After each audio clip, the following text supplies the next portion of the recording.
रोटिया पजा जा बन के मछरिया हो रहे मकई के रोटिया पजा जा बन के मछरिया हो रहे मकई के रोटिया पजा जा।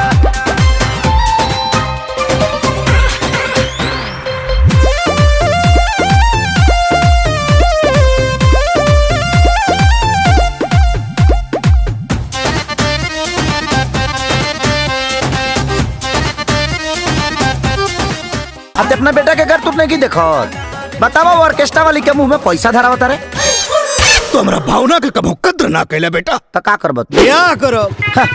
तारा काला से हम बियाह ना करब ठीक बा। हम तोहरा ब्याह के बात नहीं क्या करो तब अपना ब्याह के बात करता नहीं।